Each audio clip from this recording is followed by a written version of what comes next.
Assalamualaikum warahmatullahi wabarakatuh. Ketemu lagi dengan Erwin Story. Halo teman-teman, gimana kabarnya? Semoga kalian baik-baik saja ya. Masih lancar kan puasanya? Lancar dong ya pastinya. Kalian pasti tidak asing dengan yang namanya santet. Iya, ilmu hitam satu ini memang tetap menjadi momok yang menakutkan, dan salah satu ilmu hitam yang paling populer di Indonesia. Sejak zaman dahulu, santet memang selalu menjadi ilmu hitam yang paling terkenal di Indonesia. Melalui perantara yang disebut dengan dukun, seseorang bisa terkena penyakit atau ilmu-ilmu hitam yang mengerikan. Dukun santet pun sering dihubungkan memiliki kenalan dengan kekuatan gaib yang mengerikan. Kali ini saya akan menceritakan kejadian yang dialami oleh teman saya. Dan ini adalah kisah nyata. Untuk nama dan tempat akan saya samarkan demi privasi beliau. Seperti biasa, link sumber nanti aku taruh di kolom deskripsi jika kalian ingin membacanya sendiri. Dan jangan lupa like, share, dan subscribe ya, karena dukungan kalian sangat berarti buat saya demi kemajuan channel ini. Yuk, seperti apa kengerian ceritanya? Cari posisi yang nyaman, rebahkan badan, selamat mendengarkan.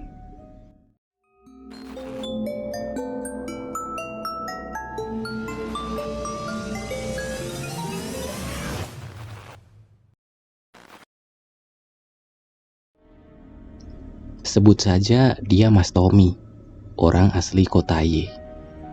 Dia sudah berkeluarga dan mempunyai satu anak. Dia terkena guna-guna oleh seorang wanita lain. Sebut saja namanya Donna. Mas Tommy kenal Donna sudah lama, kurang lebih 1,5 tahun setelah berkeluarga. Hanya sebatas teman, bukan apa-apa. Mas Tommy mempunyai pekerjaan di pertambangan di Pulau K. Pulang ke kota Y setiap 3 bulan sekali. Kebetulan dia menjabat sebagai SPV di pekerjaannya, di bagian area terlarang dan perakitan bahan ledak. Di cerita ini, harta materi Mas Tony habis semua dan ditinggal istri beserta anak tercintanya. Iya, itu semua akibat guna-guna dari Mbak Donna. Dan Mbak Donna sendiri juga sudah berkeluarga. Semua saya kembalikan pada kalian, mau percaya atau tidak. Dan ceritanya baru akan dimulai. Awal tahun 2019, Tommy kebetulan sedang ada libur kerja. Dia pulang ke Pulau Jawa ke kota Y. Seperti hari-hari biasanya, di rumah ia ketemu istri dan anak tersayang. Assalamualaikum. Salam Mas Tommy. Waalaikumsalam. Alhamdulillah Mas sudah balik. Gimana kerjaannya? Tanya istri Tommy. Alhamdulillah dek, lancar-lancar aja kok. Tuli mana dek? Jawab Mas Tommy. Itu lagi tidur Mas. Kecapean kayaknya Mas. Seharian tadi main sama anak-anak tetangga. Ucap istri Tommy. Tuli adalah sebutan untuk anak laki-lakinya. Ya sudah, aku istirahat dulu ya.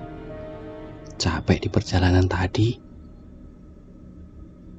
Iya Mas, tapi mandi dulu ya. Sudah tak siapin air panasnya untuk mandi.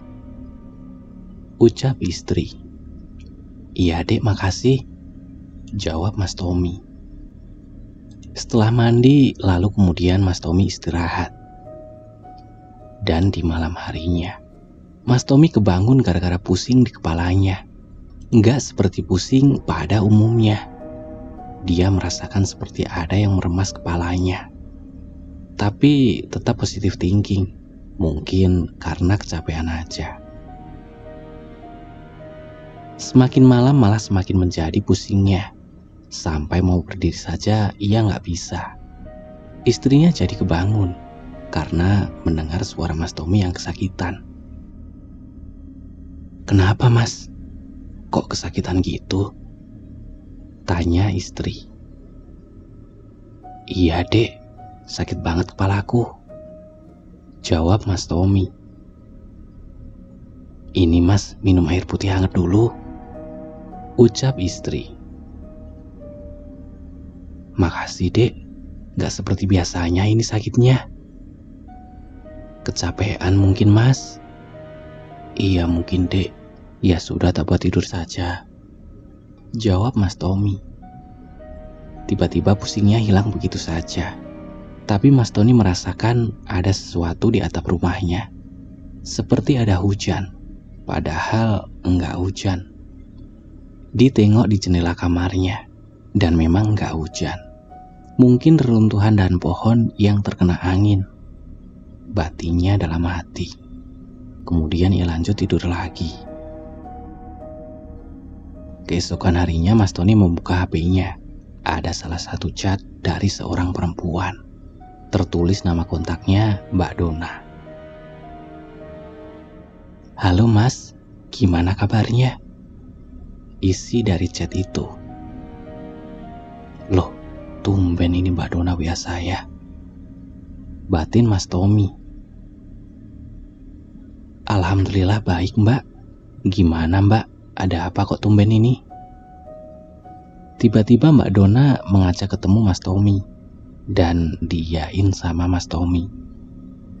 Mas Tommy gak ada rasa curiga sedikit pun karena mereka berteman sudah sangat lama sekali. Setelah mereka bertemu di tempat kerjanya Mbak Dona, ya seperti bertamu biasa, disuguhi minuman dan makanan. Ternyata dari awal Mbak Dona ngajak ketemu Mas Tommy memang ada tujuannya. Permisi bu, Mbak Donanya ada? Tanya Mas Tommy kepada pemilik laundry. Oh ada mas. Gimana mas? Mau ambil laundryan ya? Jawab Bu Bani. Enggak bu, mau ketemu saja. Soalnya sudah ada janji sama Mbak Dona, ucap Mas Tommy. Oh iya mas, ditunggu saja. Nanti juga ke depan. Soalnya tadi baru ke belakang ambil setrikaan, jawab Bu Bani. Tak lama kemudian terlihat Mbak Dona berjalan ke depan membawa secangkir teh dan cemilan. Mas Tommy sudah datang. Udah dari tadi mas, kata Mbak Dona. Belum mbak, baru aja sampai ini, ucap Mas Tommy. Sini mas duduk dulu, lama gak ketemu ya. Udah sukses aja nih kerjaannya, ucap Mbak Dona. Alhamdulillah mbak, ini juga karena doa istri, kan semua pasti lancar, ucap Mas Tommy.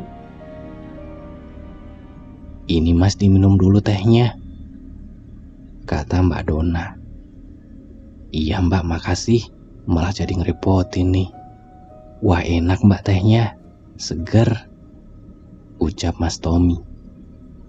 Iya dihabiskan aja mas, nanti nambah kalau mau lagi, candaan Mbak Dona.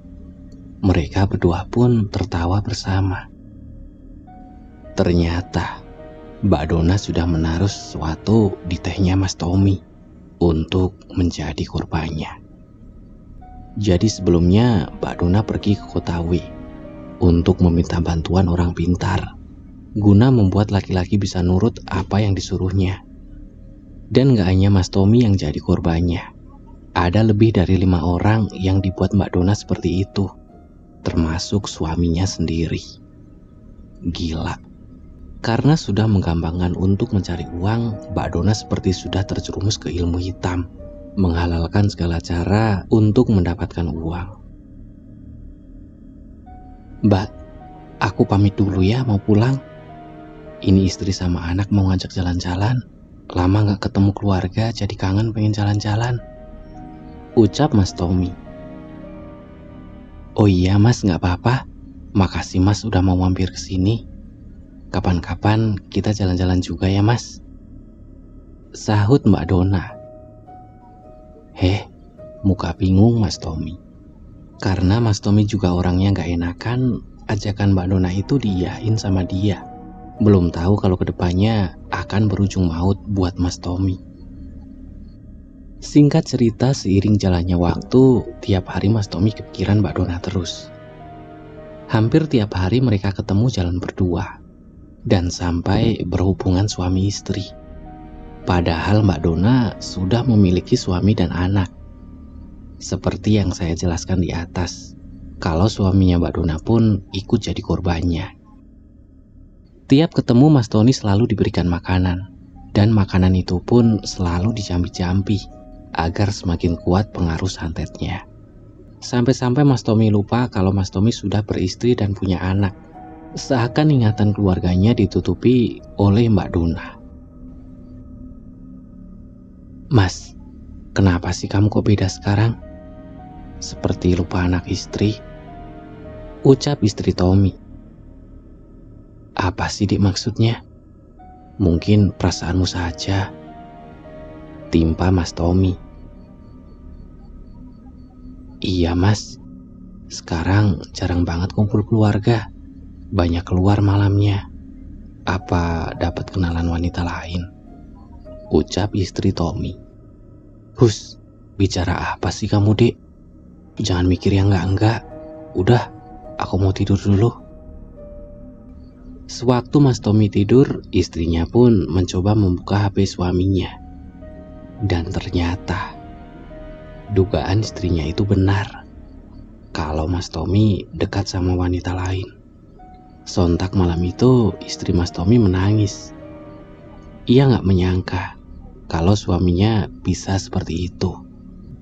Keesokan harinya waktu Mas Tommy membuka HP, dia terkejut karena chattingan di WA terbuka tepat di kontaknya Mbak Dona. Dan terjadilah cekcok dengan istrinya di rumah. Tapi Mas Tony tetap menyangkal dan membiarkan istrinya seperti itu. Sepertinya Mas Tommy sudah dibutakan oleh Mbak Dona. Tiba saatnya Mas Tommy sedikit sadar akan hal yang aneh ini. Setelah istrinya Mas Tommy meminta untuk pisah dan mengurus surat cerai di pengadilan. Karena istri Mas Tommy sudah gak kuat dan stres akan kelakuan suaminya. Dan anehnya, Mas Tommy juga mengiyakan kata-kata istrinya itu. Jadi seolah Mas Tommy ini bonekanya Mbak Dona, yang nurut seperti sapi kalau sedang ditunggangi. Dan entah mengapa semua yang diminta Mbak Dona itu dituruti semua sama Mas Tommy. Dari membelikan TV, kulkas, mesin cuci, bayar kontrakan, hutang keluarga Mbak Dona, sampai kebutuhan anak Mbak Dona pun ia cukupi. Hampir semua yang keluar untuk Mbak Dona kalau ditotal sekitar 70-80 juta. Sedangkan untuk kebutuhan anaknya sendiri aja gak dikasih. Anaknya minta dibelikan sepeda aja sampai gak dibelikan. Tapi kalau anaknya Mbak Dona pasti dituruti. Sampai suatu saat Mas Tommy seperti orang bingung. Setelah pisahnya Mas Tommy sama istri, Mas Tommy balik lagi ke Pulau K karena libur kerjanya sudah selesai. Di sana Mas Tommy selalu kepikiran sama Mbak Dona terus. Sampai-sampai kerjaannya gak fokus. Tiap hari harus video call sama Mbak Dona. Pada suatu saat sewaktu Mas Tommy mengendarai truk pertambangan, dia gak fokus sampai dia nabrak dan mengakibatkan kerusakan pada truk itu. Dari pihak perusahaan gak mau tahu. Mas Tommy harus di SP dan disuruh sementara dibalikan dulu ke kota kelahirannya. Dia diskorsing selama 6 bulan. Dan selama Mas Tommy masih di Pulau K, setiap bulan dia selalu mengirimi uang buat Mbak Dona. Entah kenapa, dia selalu nurut apa yang Mbak Dona ucap. Sampai-sampai uang gajinya selalu habis. Buat nyukupi hidup sendiri saja sampai gak kuat. Singkat cerita, sesampainya di kota Y, Mbak Dona meminta ketemu Mas Tommy. Dia meminta dibelikan HP baru. "Mas, belikan HP baru ya. HP ini udah jelek," kata Mbak Dona. "Iya Mbak, tak belikan. Tapi HP-mu yang lama saya pakai ya. Buat saya biar HP-nya ganti juga," tawar Mas Tommy. "Iya mas, dipakai aja gak apa-apa," ucap Mbak Dona. Saking pinginnya HP baru, Mbak Dona gak sempet buat hapus semua data di HP-nya. Dan apa yang terjadi ketika Mas Tommy membuka file-file di HP Mbak Dona yang lama? Gila, kenapa chattingannya sama laki-laki semua dan ngajak tidur semua? Jadi di setiap chattingan tersebut semua sama seperti yang dilakukan sama Mas Tommy, dan meminta uang dari semua laki-laki itu. Dan mereka memberinya, tapi dengan ajakan tidur bareng. Gila, londe tenan iki, batin Mas Tommy. Tapi di benak Mas Tommy gak bisa marah sama Mbak Dona. Dia selalu nurut sama Mbak Dona. Itu yang membuat Mas Tommy banyak pertanyaan. Setelah dicek semua file yang ada di HP itu, Mas Tommy juga mengecek di aplikasi belanja online. Gila, ini beli apa aja? Kenapa ada minyak bulu perindu juga dibeli? Apa ini yang membuat aku nurut sama dia? Gak habis pikir Mas Tommy, dia langsung menemui temannya yang ada di daerah Condong Catur. Dia menanyakan hal-hal yang dilanda Mas Tommy selama ini. Gus, aku mau cerita. Sudah, tak usah diceritakan, saya sudah paham, jawab Gus. Paham dari mana? Saya belum cerita kok, ucap Mas Tommy. Iya, aku paham. Kalau kamu lagi diguna-guna sama orang kan? Ucap orang yang dipanggil Gus itu. Benar Gus, tolongin saya. Saya kalau seperti ini terus bisa gila. Hartaku bisa habis semua. Saya digugat sama istri saya, ucap Mas Tommy. Ya sudah, sini saya netralkan. Tapi syaratnya jangan sekali-kali deketin dia lagi, atau kamu bakal dibuat-buat lagi sama dia. Sama besok kamu puasa ngebleng pas wetonnya 2 hari 2 malam. Dan di sini pas Mas Tommy meminta bantuan itu, Mbak Dona tahu-tahu menelpon Mas Tommy. Seakan-akan Mbak Dona tahu kalau Mas Tommy akan disembuhkan. Sudah gak usah diurusi. Dia nelpon kamu karena dia tahu kalau kamu lagi minta tolong untuk disembuhkan, ucap Gus. Iya Gus, saya blokir dulu kontaknya biar gak ganggu. Setelah semuanya selesai, Gus berpesan sama Mas Tommy kalau selama di puasa ngebleng jangan menghubungi Mbak Dona. Namun lihat apa yang terjadi. Tepat jam 12 malam, Mas Tommy niat untuk puasa ngebleng 2 hari 2 malam. Dalam proses puasanya itu tidak gampang. Pucat benar mukaku, baru puasa sehari rasanya sudah seperti ini, batin Mas Tommy. Mas Tommy pun langsung tidur agar bisa kuat. Saat tidur itu Mas Tommy bermimpi, mimpi yang seperti kenyataan. Dia bertemu dengan dirinya sendiri dan menanyakan kenapa dia berpuasa. Kamu kenapa puasa? Mau minta apa? Dalam mimpi itu Mas Tommy hanya diam, gak bisa berkata apa-apa karena ketakutannya. Brok, suara tubuh terjatuh. Mas Tommy terjatuh dari kasurnya. Ternyata hanya mimpi, tapi kenapa seperti kenyataan? Mas Tommy masih bingung. Dalam waktu yang sama, ternyata Mbak Dona juga digangguin sama makhluk besar hitam dan bermata merah. Kaki Mbak Dona diseret sama makhluk itu. Seakan-akan sesuatu terjadi sama Mas Tommy. Dan di keesokan paginya ada nomor tak dikenal menelpon Mas Tommy. Halo, ini siapa ya? Kata Mas Tommy. Mas, ini aku Dona. Kok nomorku diblokir sih? Kenapa? Jawab Dona. Oh, kepencet Mbak kemarin. Nggak sengaja terus lupa, ucap Mas Tommy. "Mas, aku pengen ketemu. Aku kangen," ucap Mbak Dona. Entah kenapa Mas Tommy terbujuk dengan rayuan Mbak Dona untuk ketemu. Dan apa yang terjadi? Mbak Dona mengajak Mas Tommy untuk melakukan hubungan intim. Di saat itu Mas Tommy sedang puasa. Tapi apa daya, dengan rayuan itu Mas Tommy gak bisa mengelaknya. Dan pesan dari temannya itu juga terabaikan. Ternyata Mbak Dona sudah tahu kalau Mas Tommy sedang puasa ngebleng. Gagal sudah usaha Gus untuk menyembuhkan Mas Tommy.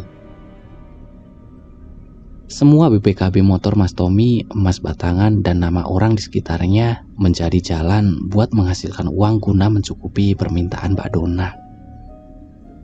Tiba-tiba bunyi telepon berdering dari Gus. "Halo Tom, kenapa kamu membatalkan semua yang saya pesankan?" ucap Gus. "Saya minta maaf Gus. Saya nggak bisa menjaga. Nggak tahu kenapa saya selalu nurut banget sama dia," ucap Tommy.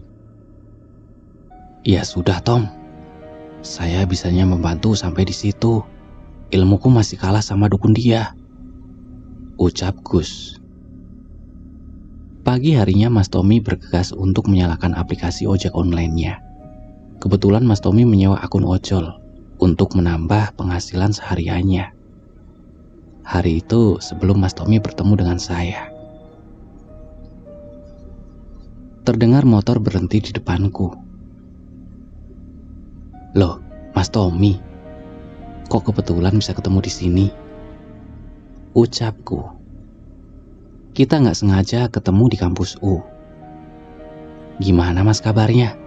Lama gak ketemu ya? Katanya jenengan di Pulau K, Mas," tanyaku. "Alhamdulillah Mas kurang baik," jawab Tommy. "Iya Mas, belum lama aku balik dari K, terus nyambi ngojek," imbuhnya. "Mas, punya kenalan orang pintar nggak?" tanya Tommy. "Maksudnya Mas, orang pintar gimana?" jawabku. "Gini Mas, aku diguna-guna sama orang. Semua hartaku ludes Mas, diporoti sama wanita itu," ucap Mas Tommy. "Hah? Diporoti Mas? Lah, hubungannya sama orang pintar apa?"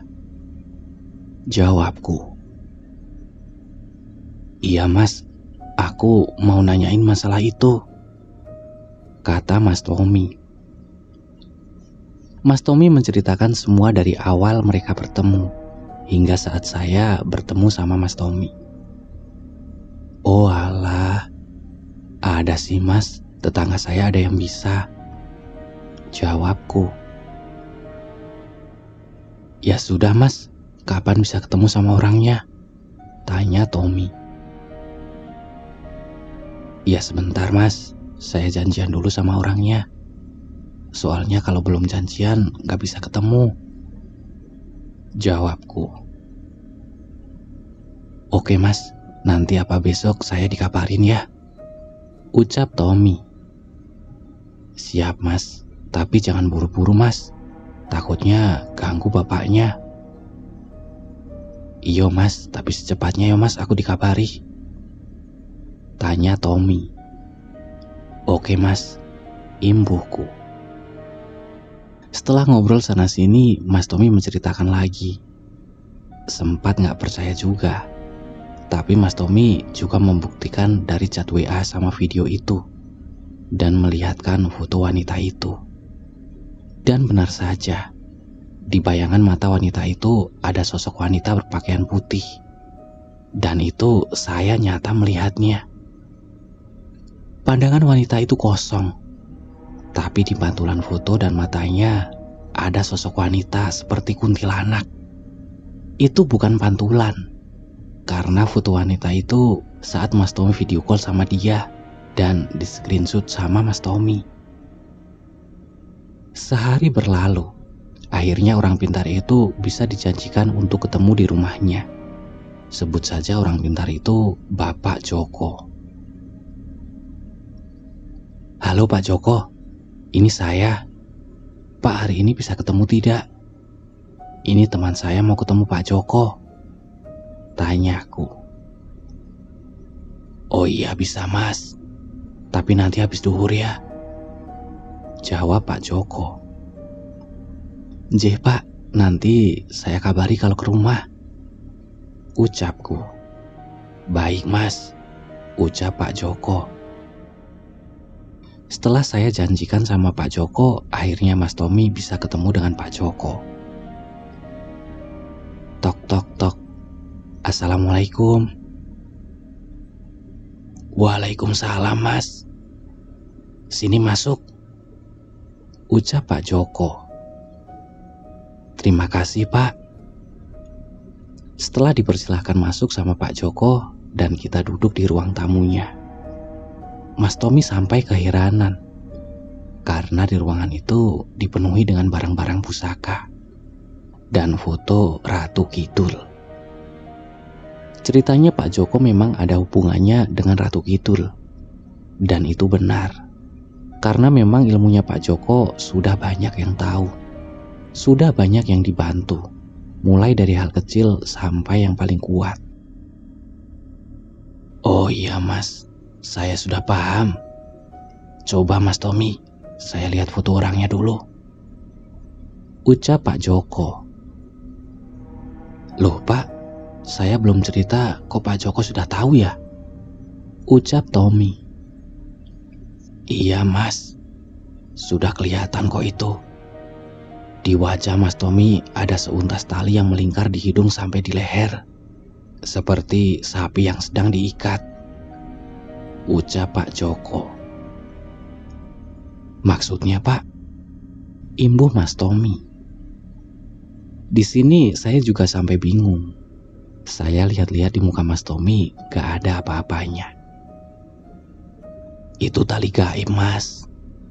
Jadi masnya nurut banget sama seseorang yang sudah digarapnya, kata Pak Joko. Iya Pak, bener banget ini. Semua harta saya habis Pak. Mau beli rokok sebatang saja susah Pak, ucap Mas Tommy sambil bercanda. Setelah Mas Tommy memberikan foto wanita itu, Pak Joko langsung menarik sesuatu yang tak terlihat di dalam foto wanita itu. Pak Joko menarik lagi. Ada sekitar 3 kali yang ditarik Pak Joko.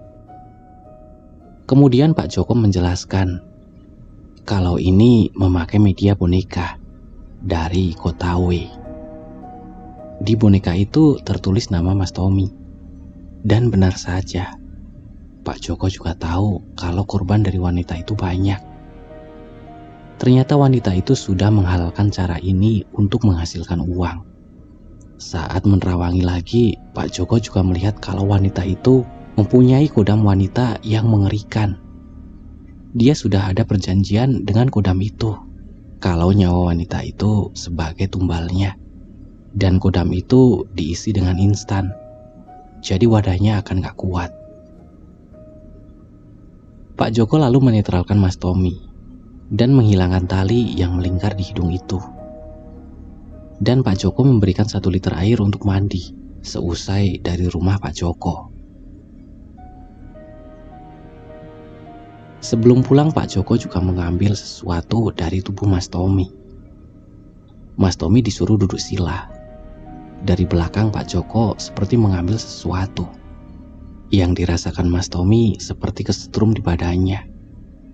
Saat itu Mas Tommy langsung pingsan, tetapi hanya sebentar. Sekitar 10 menit Mas Tommy lalu terbangun dalam keadaan bingung. Kata Pak Joko itu wajar, karena energi Mas Tommy terkuras waktu pengambilan tadi. Keesokan harinya Mas Tommy mengabari kalau pagi itu rasanya berbeda, tidak seperti sebelumnya. Dan alhamdulillah, semua sudah berakhir. Mas Tommy kini bisa melakukan aktivitas seperti dulu lagi. Dan gak pernah ada gangguan lagi dari wanita itu.